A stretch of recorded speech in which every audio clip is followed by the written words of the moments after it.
Bonjour. Cette crise inédite est génératrice d'angoisse autant chez les parents que chez les enfants. Ennui, panique, déprime, le confinement peut exercer un impact sur le moral des enfants. Comment les accompagner, les aider au mieux pour traverser cette période particulière, potentiellement déroutante? Surtout que l'enfant est très autocentré et peut être affecté facilement par ce changement brutal de son quotidien. Ce qu'il faut comprendre, que l'enfant n'a pas les mêmes ressources que l'adulte pour aborder la notion du danger et cette période de confinement, ni de notion sur ce que c'est le Covid-19. Le temps ne passe pas non plus de la même façon chez l'adulte que chez l'enfant. 2 semaines de confinement peuvent apparaître en fait comme une éternité chez votre enfant. Une situation qui chamboule les habitudes et les repères de vos enfants. Bien évidemment, selon leur âge. Parce que les enfants aborderont la situation différemment.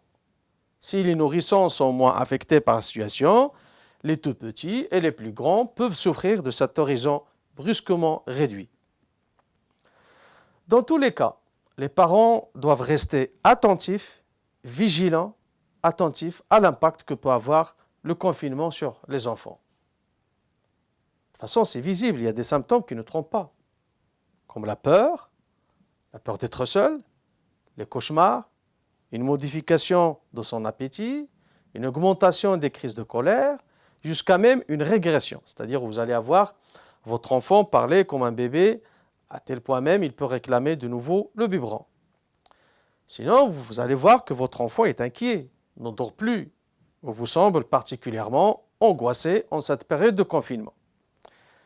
Donc il est important de l'aider et de lui apporter un soutien particulier. Mais comment? Tout d'abord, il faut casser un peu la routine et communiquer une énergie créative et dynamique, en posant par exemple des activités ludiques qui sortent de l'ordinaire, définies selon le goût de votre enfant, selon aussi son âge. Vous pouvez également lui demander ce qu'il souhaite faire le lendemain, car la perspective de se projeter et d'avoir un programme défini peut lui procurer une sensation de plaisir et aider votre enfant à entamer la journée du lendemain. Le faire participer aux petites tâches ménagères, il y a la préparation par exemple du manger, tout en faisant bien attention au risque d'utiliser des produits chimiques ou des objets tranchants.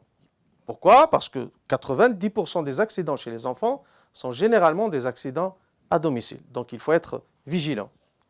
On peut aussi réaménager aux enfants un espace intérieur à la maison en proposant des lieux pour différentes activités.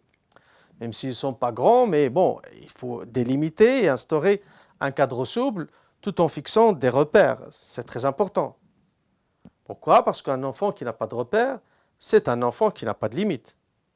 En plus, le maintien des repères est un gage de stabilité pour toute la famille.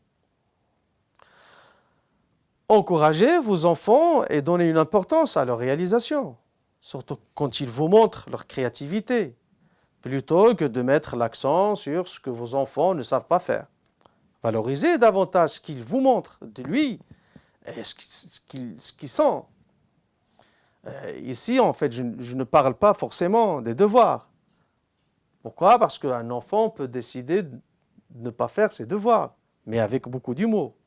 Ce qui est une autre forme d'intelligence de votre enfant, une autre volonté d'asseoir aussi sa liberté. Pour les plus grands, il vaut mieux proposer des alternatives et des compromis plutôt que d'interdire, ce qui peut renforcer leur sentiment d'enfermement. Si la colère prend le pas, on peut toujours isoler l'enfant le temps nécessaire pour se calmer, puis revenir sur ce qu'il a ressenti, l'aider à mettre des mots sur ce qui l'a envahi. Il s'agit ici de laisser place même aux émotions négatives. C'est bien si votre enfant verbalise ses ressentis et ses émotions. Ne vous interdisez pas également d'exprimer vos ressentis, mais il faut éviter le débordement émotionnel. Pourquoi? Parce que les enfants ressentent le stress des parents et sont souvent plus inquiets de la détresse de leurs parents que de la situation elle-même. Merci.